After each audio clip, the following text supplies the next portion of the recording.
Hello, I'm Susan Regan, host of Connecticut Valley Views. And my guests are Matthew Guaglianeri, president of the Italian American Defense League, Rafael Ortiz, and he is a highly sought after expert on Christopher Columbus. And he authored 4 books on Columbus, 3 in English and 1 in Spanish. And my third guest is Dario Gagliano, and he is a member of the Italian American Alliance. Our subject today is focused on Connecticut communities that are concerned with the destruction and defacing and removal of Christopher Columbus statues, specifically in New Haven and New London. Additionally, in Madison, Connecticut, the Columbus Day recognition is being removed from the Daniel Hand High School calendar. This would be replaced by an Indigenous Peoples Day. There has been an attempt to mitigate the status by having both names included in the calendar. Today's interview participants will be able to provide us with the status of these challenges and give us some historical commentary. So I would like to now turn to Matthew. And Matthew, how long have you been president of IADL? And how did you become involved in the organization?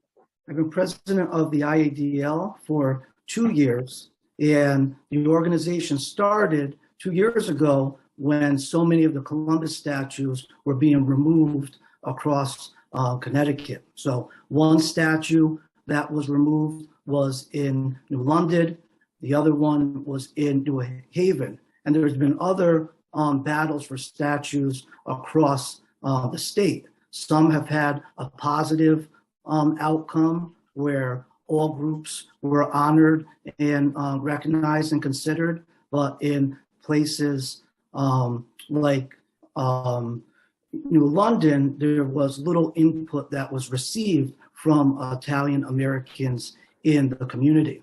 So what I realized at that point is one person couldn't take this on their own. And I know in Connecticut, there are many different Italian American organizations, but they mostly operate in their own bubble. So my goal was to seek out members of Italian American organizations throughout the state and bring them together so we can take on this challenge that many Italian Americans feel. We feel a sense of loss that our ancestors, our parents, our grandparents, our great-grandparents, that they are not being recognized for their struggles, for their successes, and for their contributions as Italian Americans.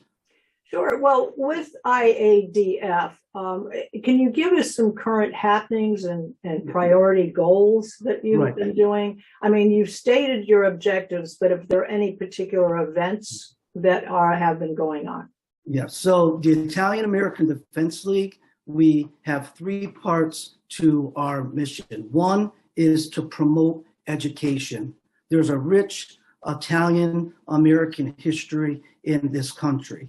And you could go back to the Great Arrival of the 1880s to the 1920s, to our contributions during World War II to save the world.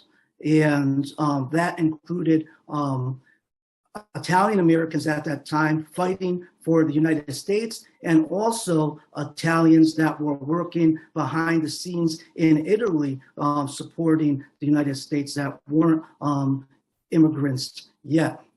And, we're, in the media, we're mostly known for pizza, pasta, pastries, and provolone. But those are 4 great things, but we're much more than that.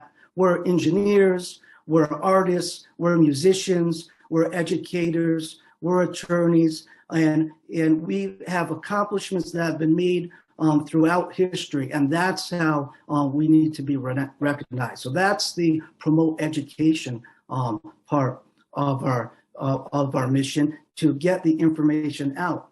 And, for positive portrayals of Italian, we're tired of being portrayed as gangsters or people who are ignorant in the media. Yeah, when we want to see more positive on portrayals, and when there aren't positive portrayals, we want to be heard, just like other groups in Connecticut. And lastly, we want to preserve traditions.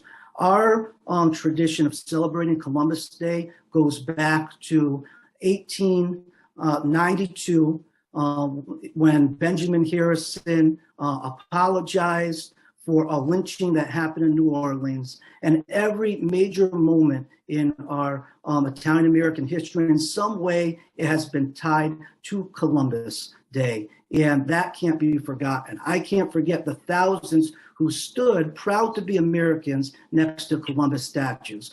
There are some who want to forget that, but we do not. Well, what strikes me is that this has become, to some extent, and you can correct me if you think I'm wrong, a political issue. Would you say that? Does the media make it into a political issue? Do you feel that that's part of where the challenge is? You know, unfortunately, the attack on Columbus has come from the diversity, equity, and inclusion movement. And the Italian American Defense League is for diversity, equity, and inclusion. We're for lifting everybody up, but we're not for picking winners and losers, picking one group at an expense of another. So I could give an example. In Madison, I've spoken with the Board of Education, and they took Columbus Day off of the calendar. Right now, it just lists school holiday. So my solution to the Madison Board of Education is we want to recognize the achievements of Indigenous people. So let's have Columbus Day stay on the calendar on the second Monday in October, and let's recognize Indigenous Peoples Day on the Friday after Thanksgiving. And there's actually more historical precedent for placing Indigenous Peoples Day on the Friday after Thanksgiving than taking away from Americans and Italian Americans on Columbus Day. And how's that been received? I mean, has that been acceptable? Have you been able to mitigate that situation? It depends. So there are these discussions being made across the state. Some boards, some town councils are more receptive than others. I have to say the Madison Board of Education, they have been good listeners. I'm optimistic that maybe there could be a positive outcome of recognizing all people. In other places, that's not the case. In London, with the Columbus statue there, the mayor and the town council, they won't even talk to the Italian American groups about what is to come of that statue that was removed in London. In Stonington, I presented an argument to the Board of Education there, and the chair, he just got angry and started yelling at me. So it all depends on who's listening. There are some people that are just on the far left. They've been indoctrinated, and no fact is going to convince them. There was one meeting we attended, a community conversation in Hartford about what to do with everything Columbus and Hartford. We had anthropologist Carol Delaney there. We had an expert attorney Robert Patrone there. I believe Raphael and Dario were at that meeting too. And we were told, your facts don't matter.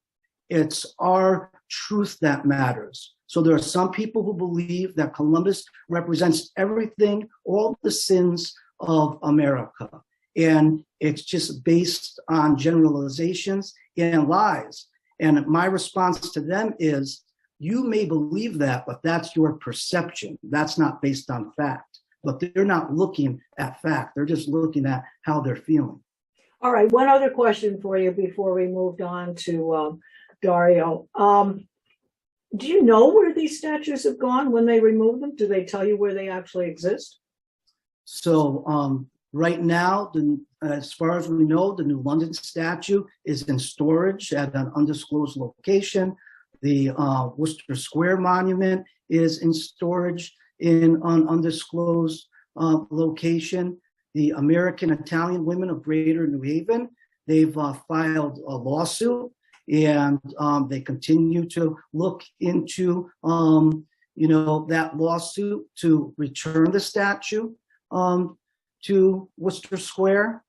And there have been some successes. In Norwalk, one was moved to private property behind a church. In Stamford, Unico there was able to keep the statue in its place. And in New Britain, the statue still stands, and Dario is close to that situation there. And I'm sure he could tell you more about the situation in New Britain. And I'm just going to ask you one other question. How many members do you currently have in your town? So in my group, how many members are in the IADL? Yes. All right. So we have 100 active members in the IADL, and we're also collaborating with the IAA that has 7,000 members, and also I'm a member of the Italian IAOVC, the Italian American One Voice Coalition, which has about 35, 40 organizations that are a part of it. So we're really bringing people together, and my organization is trying to fill a void right here in Connecticut. All right. Well, thank you for that. Now, Dario, I want to ask you, please give us a sense and give us some examples of Italian history and culture. Well, you have to go back 3,000 years. I think to kind of piggyback on a little bit of what Matt said, there's so much in terms of engineering and, culture and architecture that we've done. To just give one example, in America alone, if you go to the Capitol, you can see a fresco called the Apotheosis of Washington, and it shows Washington ascending into heaven, basically. That was done by an Italian named Constantino Brumidi, right here in the United States. Filippo Mazzei was a close personal philosopher friend of Thomas Jefferson, and he's been the one attributed to the notion of that, the quote of all men are created equal by their creator in our Declaration of Independence. More recently, I can think of the million plus Italians who, were in the war effort in World War II. That's not even including all the countless, contributions that we've done on a world level. Something as mundane as the invention of jeans, something that was created by Italians. Our contribution to literature, Dante Alighieri's Divine Comedy. And I think this is something that Italian Americans are lost to, because many of them have imbibed that negative stereotype of all we are is pizza and pasta and Godfather. And they really need to imbibe the elevated aspects of our culture. And that's something that Matt and I are diligently working on as well. Yes. Now, I did speak to Matthew about the size of his member. What about the size of the Italian American Alliance in Connecticut overall? In Connecticut, we have more or less about 430 members subscribed. And then the amount of presence depends on what kind of battle we're doing. Our most notable contribution was really in our hometown of New Britain, where we also were aligned with the local General Amelio Society, which is right next to the statue, and we worked together on the Columbus statue there. Now we've talked about the destruction and I guess painting, spray painting, and so forth, and removal. What do you see the most damaging, or where the most damage has been done? Is it in the removal, or is it in the destruction of the statue? And if there has been destruction of the statues, was there a plan to be able to have them resurrected or recreated, let's say? Well, I'd say in Connecticut, we're relatively fortunate in the sense that there's been vandalism in terms of spray painting, but for the most part, cities have been fairly effective in taking care of that. In New Britain, for example, I do have to say the mayor stepped up the police presence, cleaned up the spray painting. in other cities that this similar thing has happened. I'd say, though, really the worst aspect is just the neglect that some towns have had across the country in general in terms of caring about whether it's damaged or not. Because even if they don't agree with the concept of Columbus, they should understand that most of these statues, specifically these statues, were monuments raised by the local community to celebrate their heritage. And it was not a political ideological assertion of colonialism or any of this nonsense that's being put out today. All right. Well, the obvious question is, has anything been done about the people who vandalized? Have they been caught? Has anything happened to them? Have they been charged with anything? Did the police arrest them? Is it a gang? Is it one person? Generally speaking, what could you tell us about that? Well, the most famous example nationwide is the one that happened in Minneapolis, where there was a large vandalism of the statue there. And there, the people responsible have been arrested and tried and fined for what they've done. I think this is a good step forward because there's at least a recognition that Columbus and his monuments deserves at least something a little bit more than the disrespect that they've been receiving. I think the momentum in general is beginning to push in our direction on that. And I think as the Italian community slowly awakens from its long slumber, I think we're going to see more prosecution of people who try these things. Yes. Well, what are your goals for the future? Obviously, we are covering this subject here on this program today, but what would you see as the goals for the future specifically? Well, in the immediate future, we're looking to consolidate on our gains. So in New Britain specifically, we've already successfully gotten approval to put a dedication to Italian-American war veterans there. We are attempting to repurpose the statue as a veterans monument as best as we can, because that was really the purpose of our monument in New Britain, specifically to kind of build a link between the Italian-Americans during World War II and the rest of the country. We have joined with Matt and the IADL in certain events in Brantford and in Guilford to oppose the actions of the city council there. And we also are planning an event in September 25th at the Italian American Club in New Britain as an Italian feast. Very tied to the old traditional Italian feast at St. Anne's Parish there to build a sense of community, because I think the one thing that Italian Americans have lost and that we definitely need to work on more than anything is to rebuild this lost sense of community. Do we look at these events or these venues, are they fundraisers as well to either create more statues or replace other statues that have been damaged? Well, the Italian feast is mostly to build a sense of community, and sometimes the funds can be used for the other purpose. Festa Italiana in New Britain is also part of a separate organization, so they do different things with their funds. We're not necessarily privy to everything that we do. We have raised funds specifically to build upon the statue in New Britain in terms of the dedication that we did. But depending on what the purpose is, we'll build a fundraiser for it. Very good. Well, Raphael, I'm turning to you now. You're the well-acknowledged authority on Christopher Columbus, and you know about the historical origins and encompassing the current concerns. Please outline some of your views that are expressed in your books. Thank you for having me. I am not Italian American, so I'm not. My motivations are not they are not about Italian American heritage.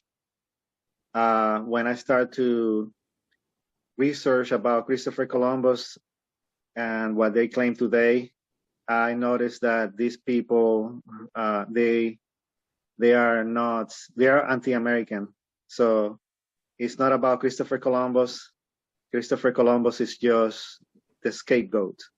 And I have a feeling that they would start with Columbus and then they would move to other things. And that's what happened in 2017 when the whole Christopher Columbus thing became national news. They start to destroying the statues of Christopher Columbus, and then they move to others, and then they start to blaming him for the Civil War and the Confederates. Then they start to attack George Washington and the American anthem and many other things. I also discovered that these people are the same people who want to rename Thanksgiving Day as on Thanksgiving Day. That's when I knew that it was not about Christopher Columbus.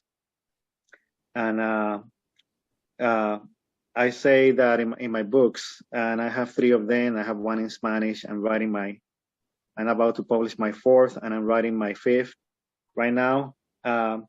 But there is no need to rename Columbus Day, for example, as Indigenous Peoples Day, because there are 2 Indigenous Peoples Day on the month already. I mean, on the calendar. I think one is on August or September, and it's called International Indigenous Peoples Day. And then there is Native American Heritage Day, which is celebrated on the Friday after Thanksgiving. And also November is Indigenous Peoples Month. So there is no need to rename anything. And also, besides, Columbus was not this monster that they claim. He was not evil. He was not a rapist. He was not a racist. He was not a genocidal maniac. He was not a pedophile. All those allegations are fictional, and they are not from any source. They are actually from revisionists, mostly Howard Zinn and other people who had followed, and they are anti-American, they are Marxist, and they want to remake America to something else. Well, essentially then what you're saying is that there are other factors that are playing into this. And just very quickly, our time is going by fast, regarding the unfavorable perception of Italian Americans, what do you see as priorities that could change that? Do we need to get rid of those movies? How do you see the public viewing Italian Americans in a better light? You mean the movies Well, do you feel that has had a factor that has played into this, despite the fact that it's glamorous and interesting and people like to watch them? Do you feel that these movies, that you have an issue with them? Are they creating part of the problem, or do you see the media as doing that? Well, I was living in Puerto Rico. I am from Puerto Rico, and I knew that even back then, I knew that every movie they have like a gangster, an Italian American gangster. So, and I watched, well, not recently, but a few months ago, I saw this comedian attacking Christopher Columbus, and he was doing this Italian accent and trying to portray him like a gangster. And it's almost like they're trying to portray Christopher Columbus like the first gangster who was caught in the hands of native or people or mistreating people. Yeah. So, yeah, I guess there is something to it. I very much appreciate your input on that. Matthew, what do you see as the best way to contact if people are interested in finding out more? What would be the website that they would go to find out more about this subject? Yes, the IADL's website is iadlnow.org, iadlnow.org, and we have an email address. And is there an email address too? iadlnow@yahoo.com, iadlnow@yahoo.com. We have a donate button there. We have connection to the closest sources to Columbus if you want to know what happened for yourself and not just trust the opinion of a Marxist or someone or a communist who hates America. You could read the primary sources that we have links to. And also we have to start thinking about who are the politicians who want to rewrite history and who want an anti-American narrative. And we have to start saying, you know what, Some people don't want to get involved because they don't really see anything monetary about this. It's not hitting my pocketbook. But if there's a candidate who supports this revisionist history, think about how it will affect all policy across the board. And we need to make a stand and support politicians who are pro-Columbus and pro a more unifying diversity, equity, and inclusion ideal rather than just trying to put some groups down to elevate others. Well, you know, you made some very good points there, Matthew. I'm glad you wrapped up with it there, because this not only affects the Italian Americans, but anyone who is trying to have their traditions and heritage acknowledged and respected. I think those are very good points. And the politics is certainly part of it. It plays a great deal of it. I want to thank each of you gentlemen for your time, Matthew and Raphael and Dario, to cover this subject. And I want to remind all of our viewers that you can see all of our programs on ctvalleyviews.com. And please, also you can write to me at ctvalleyviews@cox.net. I hope our viewers have enjoyed today's program. We thank you, gentlemen, again for your time. And hopefully we may follow up on this and see where you are a few months down the road. Thank you. Thank you for having us. Thank you. Thank you so much. It was a pleasure. Great. Thank you, gentlemen.